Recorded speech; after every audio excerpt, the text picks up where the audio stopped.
Hello students, कैसे हैं आप सब लोग। हम लोग पढ़ रहे थे adjustments in financial statements of a sole proprietorship firm. हम लोगों ने trading account, P and L account, balance sheet तो अच्छे से कर ही लिया था, साथ में बहुत सारे एडजस्टमेंट कर लिए थे। कुछ क्वेश्चंस की भी हमने प्रैक्टिस की थी और लास्ट क्लास में भी हमने काफ़ी बड़ा क्वेश्चन प्रैक्टिस किया था। आज की क्लास में कुछ इंपॉर्टेंट पॉइंट्स हैं और बहुत ज़्यादा चांस होते हैं कि ये पॉइंट्स आपके क्वेश्चन में आएँ, और गलती बहुत ज़्यादा करते हैं बच्चे। तो आज इस पॉइंट को पूरी तरीके से, इन पॉइंट्स को खत्म करेंगे। ध्यान समझना, कुछ इंपॉर्टेंट ट्रीटमेंट्स है पार्ट नंबर 6 के अंदर। सबसे पहला है इंटरेस्ट ऑन लोन। सीधी सी बात है, आपने लोन ले रखा है तो लोन होता है क्लास लाइबिलिटी। अगर आपने लोन टेकन है, अगर आपने कोई लोन लिया है तो ये लोन आपके लिए क्या होता है, लाइबिलिटी। तो बैलेंस शीट में ऑब्वियसली कहाँ दिखेगा, लाइबिलिटी साइड। अब इस लोन पे जो इंटरेस्ट हम लोग पेड करते हैं, ये एक्सपेंस होता है, खर्चा। और खर्चा कहाँ पे आता है class, profit and loss account में। किस साइड, डेबिट साइड।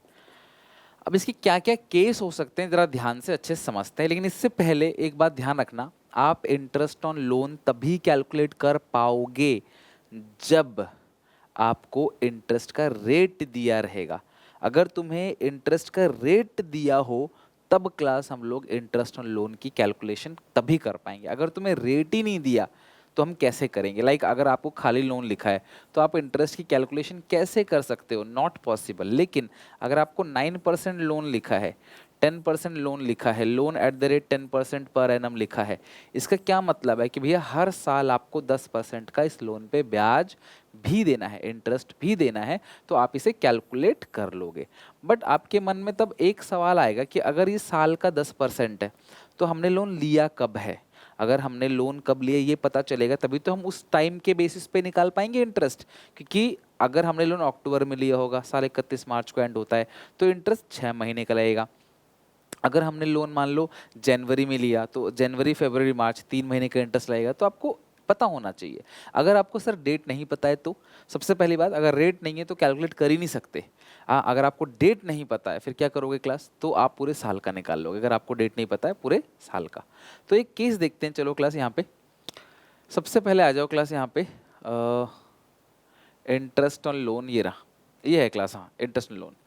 तो केस 1, बैलेंस शीट में तुम्हें लोन दे रखा है 1 लाख का। ध्यान से देखो, बैलेंस शीट में तुमने लोन देखा है यहाँ पे 1 लाख, और इस पे इंटरेस्ट जो है वो 10% है। एडिशनल इन्फॉर्मेशन में कुछ भी नहीं लिखा। तो हम करेंगे क्या, सबसे पहला काम ध्यान समझना। तो इसका दो ट्रीटमेंट है, क्योंकि भाई इंटरेस्ट का हमेशा दो ट्रीटमेंट होगा। सबसे पहली बात, आपको ये कुछ भी एडिशनल इन्फॉर्मेशन नहीं दिया गया है तो 1 लाख का लोन है, इसका 10%, 10,000 का इंटरेस्ट हम लोग पे करेंगे।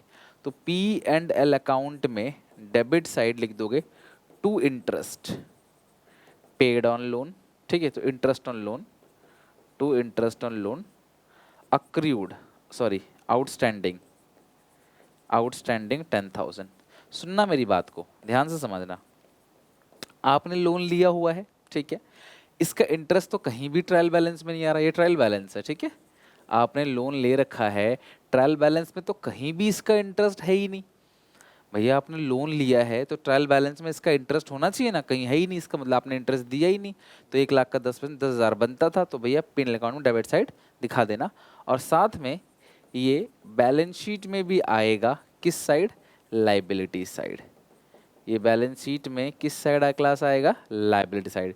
तो एक तो ये P&L अकाउंट में आएगा डेबिट साइड, और दूसरा ये बैलेंस शीट में आएगा लाइबिलिटी साइड। ये ध्यान रखना, इसका क्लास ट्रीटमेंट है इंटरेस्ट लोन। आपको बैलेंस शीट में दे रखा है तो इंटरेस्ट के बारे में कुछ भी नहीं कहा है, लेकिन फिर भी आपको इंटरेस्ट की कैलकुलेशन करनी होगी, आपको इंटरेस्ट निकाल कर दिखाना होगा। भले ही इन्होंने कुछ नहीं कहा, बट आपको इस तरीके से कैलकुलेट करना पड़ेगा।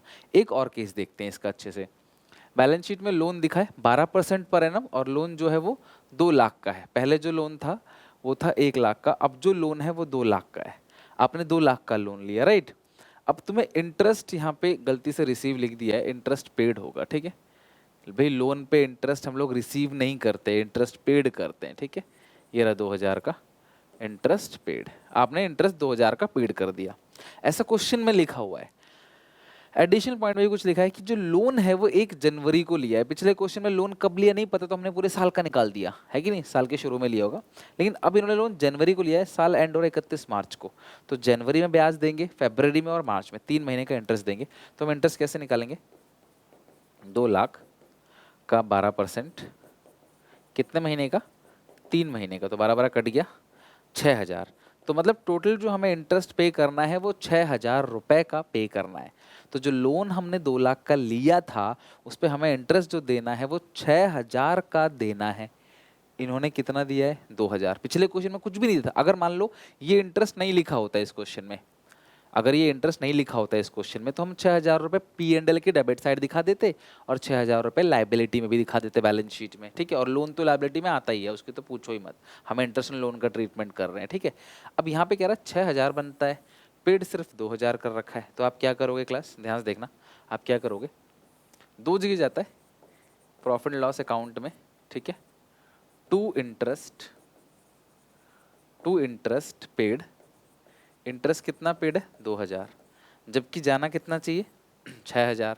इंटरेस्ट जाना चाहिए 6,000, दे रखा है 2,000, प्लस कर दो एक क्लास आउटस्टैंडिंग इंटरेस्ट, कितना है? 4,000। टोटल कितना आ गया? 6,000। तो इंटरेस्ट पेड जो है वो मायने में 6,000 होना चाहिए, कायदे से 6,000 होना चाहिए। इन्होंने 2 ही पेड किया है, 4 पेड ही नहीं करा, तो हमने 4,000 आउटस्टैंडिंग लिख दिया। अब ये जो आउटस्टैंडिंग 4,000 है ये बैलेंस शीट में जाएगा किस साइड? Liability side. किस नाम से? Outstanding interest. कितना? 4,000। तो ये जो 4,000 है ये जाएगा बैलेंस शीट में और ये 4,000 यहाँ पे ऐड हो जाएगा। पिछले क्वेश्चन में कुछ इंटरेस्ट दिया ही नहीं था तो सीधा सीधा हमने लिख दिया। देखो पिछले केस में कुछ यहाँ पे पेड नहीं किया था तो सारा का सारा आउटस्टैंडिंग, इसमें 6 बनता है, 2 दिया है, 4 आउटस्टैंडिंग, और यही 4 बैलेंस शीट में लायबिलिटी साइड जाएगा। तो कभी भी अगर तुम्हें क्लास लोन दे रखा हो और परसेंटेज के साथ, तुरंत दिमाग में क्लिक करेगा भैया इंटरेस्ट का कैलकुलेशन करना है, ट्रीटमेंट करना है और 2 जगह भेजना है। अच्छा ये जो 2 लाख है ये तो लायबिलिटी साइड जाएगा ही जाएगा, ये तो लोन है, लायबिलिटी है, वो तो जाना ही जाना है। तो ये इंटरेस्ट के केसेस हैं जो कि हम आगे आने वाले क्वेश्चनों में डील भी करेंगे, ध्यान रखना, ठीक है। चलो ये इंटरेस्ट लोन का ट्रीटमेंट हो गया। अब आते हैं क्लास इंटरेस्ट ऑन इन्वेस्टमेंट। बिल्कुल सेम इंटरेस्ट ऑन लोन जैसा ही है, कुछ अंतर नहीं है, सिर्फ एक अंतर है छोटा सा।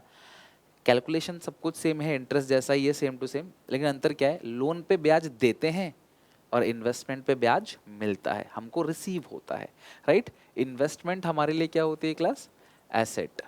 और इसका जो इंटरेस्ट है ये हमारे लिए क्या होता है? इनकम। ध्यान रखना। अब मैं तुम्हें केसेस समझाता हूँ कि कैसे कैसे क्लास क्वेश्चन पूछे जा सकते हैं।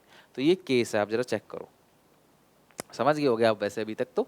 10% इंटरेस्ट। एक बात और, अगर तुम्हें इसका परसेंटेज ना दिया हो तो तुम कभी इंटरेस्ट नहीं निकाल सकते अपने आप से कि कितना इंटरेस्ट बनेगा, क्योंकि परसेंटेज तो दिया ही नहीं है, फिर तो आपका अमाउंट दे रखा होगा सीधा सीधा। दूसरी बात कि अगर आपको डेट नहीं पता कि इन्वेस्टमेंट कब करी है तो तुम साल भर का इंटरेस्ट निकालोगे। ये सेम टू सेम था जैसे इंटरेस्ट लोन में है, कॉपी में लिख लेना।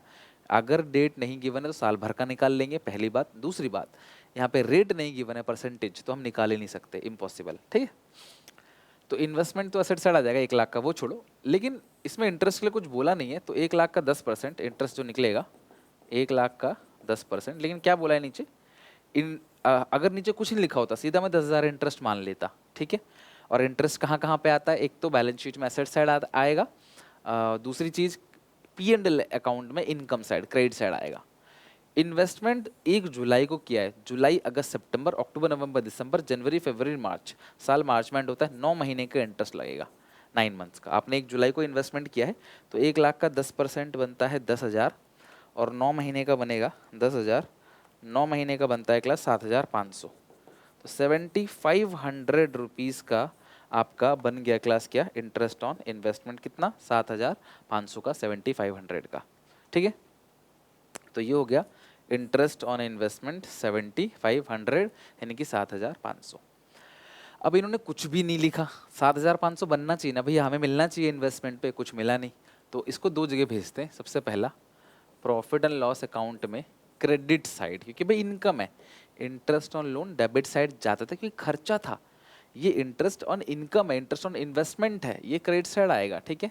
किस नाम से? बाई अक्रूड इंटरेस्ट, क्योंकि भैया तुमने कमा तो लिया है, तुमको मिला नहीं है, तो अक्रूड इंटरेस्ट। और यही अक्रूड इंटरेस्ट बैलेंस शीट में किधर दिखेगा? एसेट साइड, ठीक है। एसेट साइड किस नाम से? अक्रूड, कमा लिया है लेकिन मिला नहीं है। कितना? 7,500। तो ये हो गया class accrued interest on investment. समझ गए बात को? तो वहां पे खर्चा था, लाइबिलिटी साइड आता था, यहाँ कमाई है और एसेट साइड आएगा। यही डिफरेंस है, कैलकुलेशन बिल्कुल सेम है। तो वहां पे भी आप सेम यही केस लगा सकते हो। आपको डेट दिया हुआ है, डेट के हिसाब से आप देख लो भैया मेरा बनता कितना है। सबसे पहला स्टेप आप देख लो कि मुझे कितना इंटरेस्ट देना है या मुझे कितना इंटरेस्ट मिलना है। देना है तो लाइबिलिटी और एक्सपेंस, मिलना है तो इनकम और एसेट्स। क्योंकि अभी मिला नहीं ना, इसीलिए एसेट है। कमा लिया है इनकम मान लो, अक्रूवल कॉन्सेप्ट कहता है कमा लिया मान लो इनकम, बट मिला नहीं है तो एसेट साइड दिखा दो। सेकंड केस देखते हैं, ये बहुत अच्छा केस है। बिल्कुल वैसा ही जैसे अभी हमने लोन पे किया था ना, सेम वैसा ही। कहते हैं कि 10% इन्वेस्टमेंट है, 2 लाख की इन्वेस्टमेंट है, 2 लाख का 10% 20,000 बनता है ब्याज। लेकिन नीचे लिखा है इन्वेस्टमेंट अक्टूबर को किया है, तो भैया डेट बदल गई तो आपको कैलकुलेशन डेट के हिसाब से करना है। तो अक्टूबर, नवंबर, दिसंबर, जनवरी, फरवरी, मार्च, 6 महीने। तो 2 लाख का 10% 10,000, 20,000, 6 महीने का 10,000 बनेगा। इंटरेस्ट कैसे निकालो? पहले तुम इंटरेस्ट निकाल लो, पहले तुम इंटरेस्ट की कैलकुलेशन कर लो, पहला काम। ठीक है, डेट नहीं दिया तो साल भर का 20,000 मान लेते, डेट नहीं दिया होता तो ये कितना बनेगा क्लास? ये 2 आ जाएगा, 5 आ जाएगा, 10। तो इंटरेस्ट आ गया 10,000, जिसमें से मिला सिर्फ 5 है, मिला सिर्फ 5 है। तो जब तुम P&L अकाउंट बनाओगे उसमें लिखोगे बाई इंटरेस्ट रिसीव्ड, शॉर्ट में लिखा है रिसीव्ड, कितना? 5,000, प्लस करोगे अक्रूड कि भैया कमा लिया है लेकिन मिला नहीं है, कितना? 5। टोटल तो 10 ही आना है, टोटल 10 बन रहा है, 5 मिल गया और 5 अक्रूड है। और ये जो अक्रूड इंटरेस्ट है ये तुम्हारी बैलेंस शीट में जाएगा एसेट साइड। ठीक है, किस नाम से? Accrued interest. कितना है? 5,000। तो ये जो अक्रूड इंटरेस्ट है ये बैलेंस शीट में किस तरफ जाएगा क्लास? एसेट साइड चला जाएगा। समझे बात को? तो P&L अकाउंट में आप इनकम साइड दिखाओगे जो अपने अभी बात की थी, क्रेडिट साइड, और बैलेंस शीट में एसेट साइड। वही मैंने यहाँ पे किया, यहाँ पे बना दिया है, वहाँ पे एरो बना के दिखाया था। यही है बस।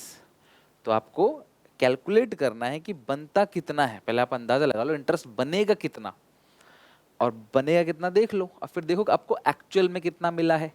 तो कंपेयर करके पता पड़ जाएगा कितना अक्रूड है, कितना अभी भी बाकी है। तो एसेट और इनकम। ठीक है, चलो तो ये हो गया क्लास आपका इंटरेस्ट ऑन इन्वेस्टमेंट। ये दोनों सेम चीज़ें थी, बस वो एक्सपेंस था, लाइबिलिटी था, ये इनकम है और एसेट है, दो जगह जाना है, ध्यान रखना है इसका ट्रीटमेंट। मैनेजर कमीशन, आप ये कह सकते हो मैनेजर कमीशन क्या है, ध्यान समझना। सबसे पहली बात, जो मैनेजर है वो मालिक नहीं है, वो एम्प्लॉय है।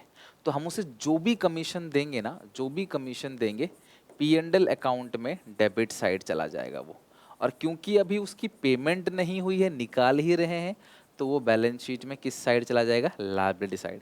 तो मैनेजर कमीशन तुम्हें अगर एडिशनल पॉइंट में दिया है, if in additional point, if in additional point, और जनरली एडिशनल पॉइंट में ही दिया रहता है। अगर नॉर्मल दिया है फिर तो P&L में ही लिखोगे आप। अगर नॉर्मल आपको अंदर दे रखा है ट्रायल बैलेंस के, फिर तो पता है आपको, जैसे सैलरी लिखते हो, जैसे डिस्काउंट लिखते हो, कमीशन लिखते हो, डेबिट साइड लिखते हो, यू नो वेरी वेल। अगर नीचे दे रखा है कि मैनेजर को कमीशन मिलेगा, ध्यान सुनना, मैनेजर को कमीशन मिलेगा, तो जितना भी तुम कैलकुलेट करोगे, कितना कैलकुलेट कैसे करोगे समझाऊंगा अभी, बट यहाँ तुम जितना भी कैलकुलेट करोगे वो खर्चा है, तो P&L अकाउंट में डेबिट साइड जाएगा और बैलेंस शीट में लायबिलिटी साइड जाएगा। इस जगह फिक्स होगी, पहले जगह को दिमाग में रखो, कहाँ कहाँ जाएगा। P&L अकाउंट में डेबिट साइड और बैलेंस शीट में लायबिलिटी साइड, ये जाएगा इसका ट्रीटमेंट। ठीक है, अब इसको कैलकुलेट कैसे करेंगे, ध्यान समझना। कभी भी अगर लिखा रहेगा कि जो मैनेजर को कमीशन मिलेगा वो 10%, 5% जो भी है बिफोर चार्जिंग, अगर ऐसा लिखा है बिफोर चार्जिंग मैनेजर कमीशन, तो तुम क्या करोगे? जो तुम्हारे पास प्रॉफिट आएगा, अभी एक ऐसी चीज़ है ना जो फुल फ्लेज क्वेश्चन के साथ ही समझ आएगा, तो मैं क्वेश्चन पिक कर लूंगा, डोंट वरी, मैं तुम्हें ऐसा क्वेश्चन करा दूंगा। आज मैं समझा देता हूँ, फिर किसी दिन प्रैक्टिकल प्रॉब्लम पूरा बड़ा वाला क्वेश्चन लेके मैं तुम्हें दिखाऊंगा कैसे करना है। ठीक है, तो तुम क्या करोगे? तो जो भी प्रॉफिट है before commission, profit before charging manager commission, manager को कमीशन देने से पहले का जो प्रॉफिट है इनटू रेट अपॉन 100, जो भी रेट दे रखा होगा, कमीशन 5% है, कमीशन 10% है, कमीशन 2% है, जो भी रेट दे रखा होगा इनटू रेट अपॉन 100 कर देना। ये आ जाएगा तुम्हारा मैनेजर कमीशन। जैसे ही आ जाएगा P&L अकाउंट के डेबिट साइड और बैलेंस शीट में लायबिलिटी साइड दिखा देना, सिंपल, खत्म। लेकिन अगर, ध्यान से देखना, अगर तुम्हें क्लास लिखा गया है ऐसे कि मैनेजर को जो कमीशन मिलेगा वो net profit after charging manager commission, अगर लिखा है profits after charging manager commission, manager को कमीशन देने के बाद आफ्टर चार्जिंग मैनेजर कमीशन अगर लिखा रहेगा, या लिखा रहेगा कि कमीशन नेट प्रॉफिट, बिकॉज जो नेट प्रॉफिट आता है वो सब कुछ घटाने के बाद आता है, भैया जो नेट प्रॉफिट आएगा वो इसको भी तो घटाने के बाद आएगा, है ना। क्वेश्चन कहता है नेट प्रॉफिट का 10%, तो ये यही वाला केस है, आफ्टर वाला केस। या जो कमीशन मिलेगा, जो मैनेजर को कमीशन मिलेगा वो नेट प्रॉफिट में से कमीशन घटाने के बाद जो बचेगा, मेरी बात समझो, जो मैनेजर को कमीशन मिलेगा वो नेट प्रॉफिट में से मैनेजर कमीशन घटाने के बाद जो बचेगा उसका 10% है। भैया वो कमीशन तो पता ही नहीं है, हम घटाएंगे कहाँ से? बात समझो, हमें पता ही नहीं कमीशन कितना है तो हम घटाएंगे कहाँ से? क्वेश्चन कह रहा है कि प्रॉफिट में से मैनेजर का कमीशन घटा दो, आफ्टर घटा दिया, अब जो बचा उस पे कमीशन निकाल लो। भैया हम घटाएंगे क्या, हमें तो कमीशन पता ही नहीं है। उस सिचुएशन में हम क्या करेंगे, उस सिचुएशन में हम जो करेंगे, ध्यान से देखना, उस सिचुएशन में हम क्या करेंगे, profits before charging manager commission जो होगा हमारे पास into rate upon 100 plus rate करेंगे, यानी 10/110, 15/115, 20/120, 25/125, इस तरीके से क्लास हम लोग जो है उसकी कैलकुलेशन करेंगे। सिंपल सिंपल तुम याद रखना, 12th में भी काम आएगा आपको, ठीक है। बिफोर चार्जिंग में करना है रेट अपॉन 100, आफ्टर चार्जिंग में रेट अपॉन 100 प्लस रेट।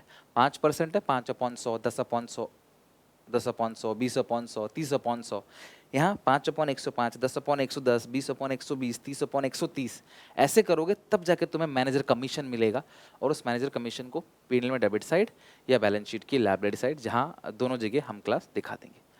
अब मैं जब तुम्हें प्रैक्टिकल प्रॉब्लम कराऊंगा होपफुली नेक्स्ट क्लास में, तब हम इसका ट्रीटमेंट भी देखेंगे। अगर क्वेश्चन कहता है नेट प्रॉफिट का 10% निकालना है तो 10/110 कर देना है, जो भी तुम्हारा प्रॉफिट निकल के आएगा पेनल अकाउंट में उसका 10/110 कर देना है। क्वेश्चन कहेगा कि बिफोर चार्जिंग तो 10/100 करना है। क्वेश्चन कहेगा आफ्टर चार्जिंग सच कमीशन तब भी 10/110। ओके, जैसे अब मैं तुमको एक और एग्जाम्पल देता हूँ।